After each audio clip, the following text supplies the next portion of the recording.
Very good morning to all of you. I hope you are doing very well in this festive season.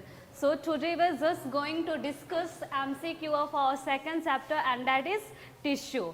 And actually ये chapter दो parts में divide किया गया है. एक पहले हम लोगों को प्लांट टिश्यूज़ के बारे में पढ़ना है, जस्ट आफ्टर हमें एनिमल टिश्यूज़ के बारे में डिस्कस करना है. और हम जो भी थ्योरी था, जो भी हमारा कॉन्सेप्ट था इस चैप्टर का, वो सब हम लोगों ने प्रीवियस क्लासेस में ही सीख लिया है. और आज इससे रिलेटेड जितना भी MCQ टाइप्स क्वेश्चंस होते हैं या फिर हमारे जो लेटेस्ट सीबीएसई सिलेबस के अकॉर्डिंग जो एग्जामिनेशन पैटर्न हमारा आया है कि MCQs रहेंगे क्वेश्चंस पेपर में, just after assertion and reason types का क्वेश्चंस रहेगा और फिर हमें कुछ केस स्टडीज टाइप्स के भी क्वेश्चंस मिलेंगे. तो फर्स्ट ऑफ ऑल जो हमारा पहला पार्ट है हमारे ये एग्जामिनेशन पेपर का MCQ, उसे हम लोग डिस्कस करेंगे. Okay,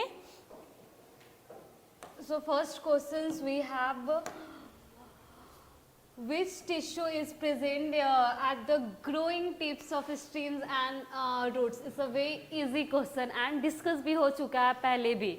Okay, then who want to give the answer of this question with explanation, just like a teacher, just like a teacher. Okay, Ayush, come here.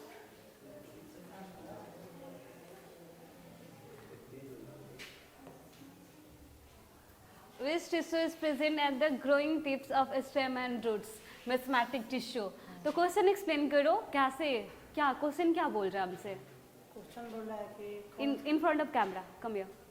Question बोल रहा है ना, हाँ, कौन सा ग्रोइंग टिप्स होता है, कौन सा ग्रोइंग टिप्स पे कौन सा टिश्यू प्रेजेंट होता है? तो आपने क्या आंसर दिया? मेस्मेटिक टिश्यू. मेस्मेटिक टिश्यू किस टाइप का टिश्यू होता है? वो परमानेंट नहीं होता है, मतलब डिवाइड करते रहता है कंटिन्यूअस. और ये क्वेश्चन भी आस्क कर रहा है कि ग्रोइंग टिप्स पे, मतलब जहाँ पे ग्रोथ हो रहा है हमारा, तो क्या होगा? Meristematic tissue. Okay, okay. Second question we have, blood is a type of, first one connective tissue, sorry, second one muscular tissue, third one nervous tissue and fourth one epithelial tissue. Rajdeep, come here. Explain the question. Question क्या बोल रहा है हमसे? Question बोल रहा है कि इसमें कनेक्टिव टिश्यू कौन वाला है. कनेक्टिव टिश्यू कौन वाला है कि ब्लड किस टाइप का टिश्यू है, ये कर रहा है क्वेश्चन. क्या कर रहा है कि ब्लड किस टाइप का टिश्यू है, मस्कुलर टिश्यू है, नर्वस टिश्यू है, एपिथेलियल टिश्यू है या कनेक्टिव टिश्यू है? क्या है? Connective tissue. कनेक्टिव टिश्यूज है. Okay, right. ब्लड क्या है? ब्लड हमारा कनेक्टिव टिश्यू है, क्योंकि ये हमारे हर एक ऑर्गन्स को, हमारे बॉडी के एक पार्ट के दूसरे पार्ट से वो कनेक्ट करता है. ओके, और कनेक्टिव टिश्यूज क्या होते हैं? जो कनेक्शन का काम करते हैं, जो सेल को और बॉडी के एक पार्ट को दूसरे पार्ट से कनेक्ट करते हैं, ऑर्गन्स को कनेक्ट करते हैं, सेल को कनेक्ट करते हैं, सेल ऑर्गन को कनेक्ट करते हैं, कनेक्शन का काम करते हैं mostly. And third question, and I want answer of this question from girl side. Brain is composed of, it's very simple question. Okay, you come here. What will be the answer? Brain is composed of, brain किस चीज से, किस type के tissue से बना हुआ होता है? Muscular tissue, connective tissue, nervous tissue, epithelial tissue. What will be the right answer here? Nervous tissue. Very good, you can seat. क्या होगा इस क्वेश्चन का आंसर? Nervous tissue. क्वेश्चन क्या बोल रहा है कि brain is composed of, brain किस चीज से बना हुआ होता है? तो सबको पता है ब्रेन किस चीज से बना हुआ होता है? नर्वस टिश्यू से. तो सिंपली हमारा आंसर क्या होगा? Nervous tissue. Fourth question, the heart of organism is made of muscular tissue, connective tissue, nervous tissue, epithelial tissue. Who will give the answer of this question? Okay, Sanjana, come here. What will be the answer? Muscular tissues के किस type के tissue? Muscular tissues को भी divide किया है ना, तो कौन? Cardiac muscle tissue. कार्डियक वाला. तो कार्डियक मसल टिश्यू का कुछ फीचर्स बता दो.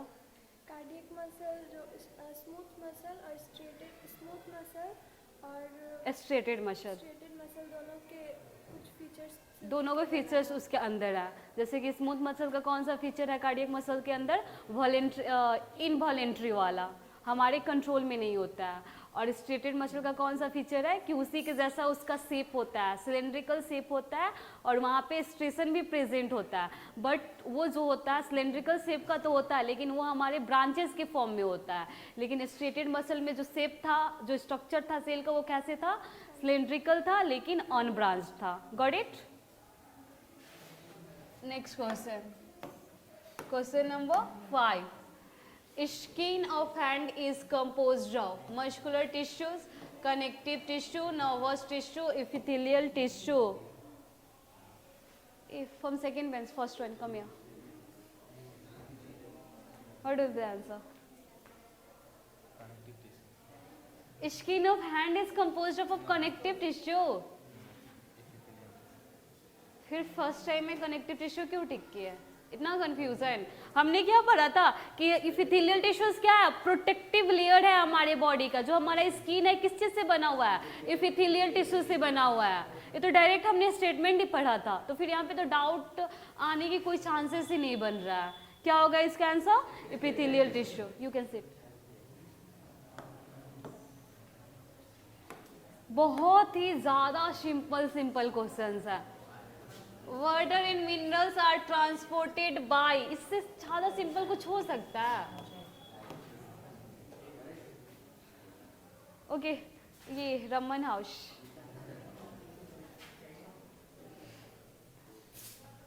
क्वेश्चन एक्सप्लेन करो, क्वेश्चन क्या बोल रहा है? वाटर और मिनरल्स, इन सब में से कौन टिश्यू है जो वाटर और मिनरल्स को ट्रांसपोर्ट करता है? कौन सा टिश्यू है जो वाटर और मिनरल का और ट्रांसपोर्ट करता है? तो आपके अकॉर्डिंग आंसर क्या होगा? जाइलम होगा। ओके, आंसर सही है हमारा। क्या होगा? जाइलम होगा। वाटर की और मिनरल की ट्रांसपोर्टेशन किसके थ्रू होता है? जाइलम के थ्रू होता है। और वहीं पे फूड की जो ट्रांसलोकेशन होती है वो किसके थ्रू होता है? तो वो हमारा फ्लोएम के थ्रू होता है। और यहाँ पे हमने ट्रिक्स भी देखा था कि जाइलम यानी उसको जो प्रोनाउंस कर रहे हैं तो कैसे उसका प्रोनाउंसिएशन आ रहा है? जल के जैसा। तो जाइलम किससे रिलेटेड है? जल से रिलेटेड है। इट मीन्स वो वाटर और मिनरल्स की कंडक्शन करवाता है। और जब हम फ्लोएम को प्रोनाउंस करते हैं तो वो किससे रिलेटेड होता है? फल से। फल यानी फ्रूट, फूड। तो फूड की ट्रांसपोर्टेशन से कौन रिलेटेड है? हमारा फ्लोएम। और जल की ट्रांसपोर्टेशन से कौन रिलेटेड है? तो जाइलम। तो ऐसे कोई भी कंफ्यूजन कभी भी एराइज नहीं होगा। Got it? Next one, question number 7. Stomata are found in the epidermis of leaf, in xylem, in phloem, collenchyma. Anushka, come here. Explain the question. जो स्टोमाटा होता है वो कहाँ फाउंड होता है? तो in the epidermis of the leaf.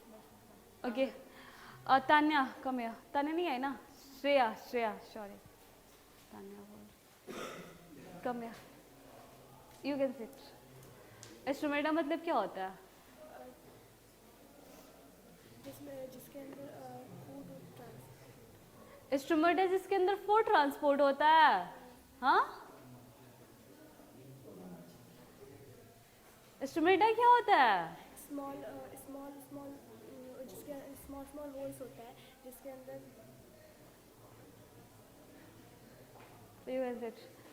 Stomata नहीं पता। स्टोमेटा क्या होता है? स्मॉल ओपनिंग जो कि लीफ के एपिडर्मिस में अपर, जनरली लोअर साइड में और अपर साइड में भी मिलता है। और उससे क्या होता है? गैसेस की एक्सचेंज होता है, वाटर का एक्सचेंज होता है।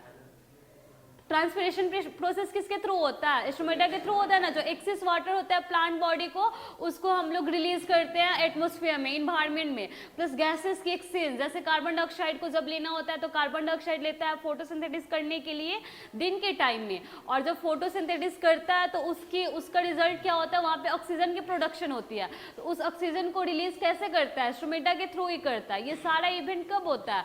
डे टाइम में होता है। और नाइट टाइम में जस्ट इसके अपोजिट होता है। नाइट टाइम में क्या होता है? प्लांट में हमारा ऑक्सीजन को इनहेल करने लगता है और कार्बन डाइऑक्साइड को एक्सेल करने लगता है, जस्ट लाइक अर्थ, जैसे हम लोग करते हैं। Got it?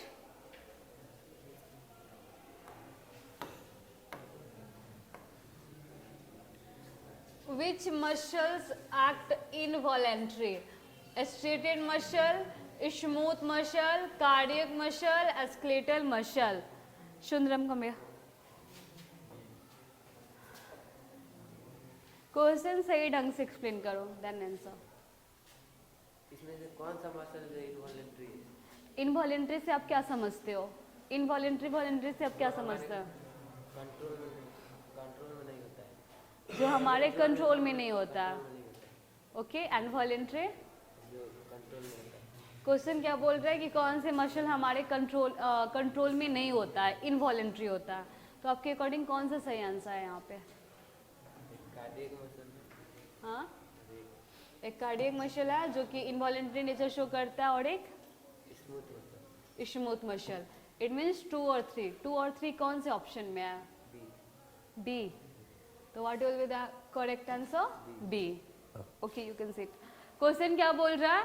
क्वेश्चन बोल रहा है कि इसमें से हमें चूज करना है कि कौन सा मसल्स इनवॉलेंट्री वे से एक्ट करता है. It means which are not under our control, जो हमारे कंट्रोल में नहीं होता है उसे हम लोग क्या बोलते हैं? इनवॉलेंट्री नेचर बोलते हैं ना. और जो हमारे कंट्रोल में होता है, जो जिसको हम अपने डिजायर्स के अकॉर्डिंग उसको रेगुलेट कर सकते हैं. जब हमें उससे काम करवाना है तो करवा सकते हैं, जब नहीं करवाना है तो नहीं करवा सकते हैं. उसे हम लोग क्या बोलते हैं? उसे हम लोग वॉलेंट्री बोलते हैं. लेकिन हमसे क्वेश्चन में क्या पूछा है? हमसे क्वेश्चन में पूछा है कि इनवॉलेंट्री नेचर कौन शो करता है, कौन हमारे कंट्रोल में नहीं होता है. तो जब हम मस्कुलर टिश्यूज के बारे में पढ़ रहे थे तो वहाँ पे हम 3 टाइप्स के मस्कुलर टिश्यू पढ़े थे.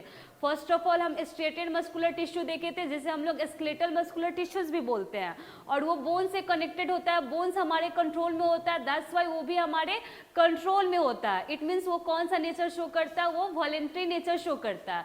जस्ट आफ्टर हम स्मूथ मसल्स के बारे में पढ़े, और स्मूथ मसल से ही जनरली हमारे जितने भी इंटरनल ऑर्गन्स है वो सब बना हुआ होता है, एक्सेप्ट हमारा हार्ट, जो कि cardiac muscular and nervous tissue. What is that? कौन सेंस वाली बात है? क्या होगा यहाँ पे? Animal tissue. क्या होगा आंसर यहाँ पे? Animal tissue.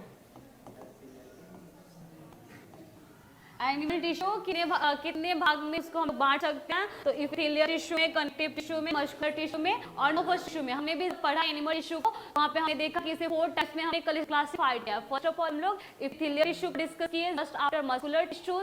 इपिथेलियल टिश्यूज के बहुत सारा सब टाइप था, वैसे मस्कुलर टिश्यूज का भी बहुत सारा सब टाइप था. लेकिन फिर हमने नर्वस टिश्यू पढ़ा और उससे जस्ट बाद हमने क्या पढ़ा? Connective tissue. Got it? Next question is made of nerves that receive and conduct impulses. Arya, come here.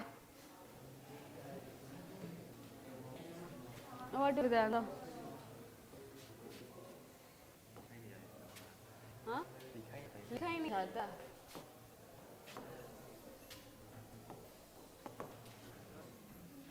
Nervous tissue is made of neurons that receive and conduct impulses. Nervous tissue का काम क्या होता है? Impulse की conduction करवाना. जैसे कि कोई भी एक्सटर्नल स्टिमुलस होता है तो उसको वो क्या करता है? उसे रिसीव करता है. रिसीव करके एज सिग्नल वो ब्रेन के पास भेजता है. ब्रेन उस सिग्नल को रीड करता है और अपने एक्सपीरियंस, अपने लर्निंग के बेसिस पे वो डिसीजन लेता है कि इसका रिस्पॉन्स क्या करेंगे. फिर वो रिस्पॉन्स न्यूरॉन्स के थ्रू इफेक्टर, जहाँ पे इफेक्टर के पास वो सिग्नल भेजता है, और फिर जाके वहाँ पे मस्कुलर टिश्यूज के हेल्प से मसल्स की कंडक्शन होती है, रिलैक्सेशन होती है और हमारा मूवमेंट शो होता है. Got it? इसमें से कोई डाउट है? नहीं है ना? Next question, question number 15. When parenchyma contains chloroplast, then it is called formula space. Ritik.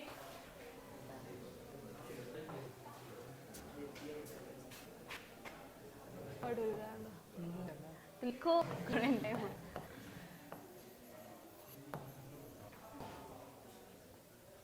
ये लिखा है. हाँ, क्या बोलते हैं? जिस पेरेंकाइमा के अंदर हमारा क्लोरोप्लास्ट होता है उसे हम लोग क्या बोलता है? क्लोरेंकाइमा. और जो पेरेंकाइमा हमारा एक्वेटिक प्लांट्स अंदर होता है और उसे फ्लोट करने में हेल्प करता है उसे क्या बोलते हैं? Parenchyma. Got it? Next question.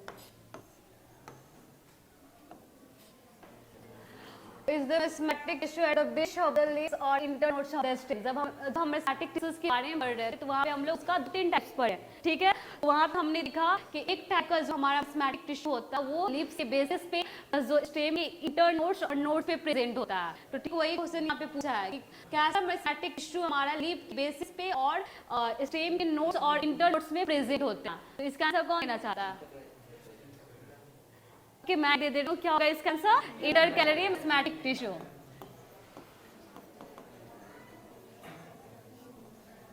Intercalary meristematic tissue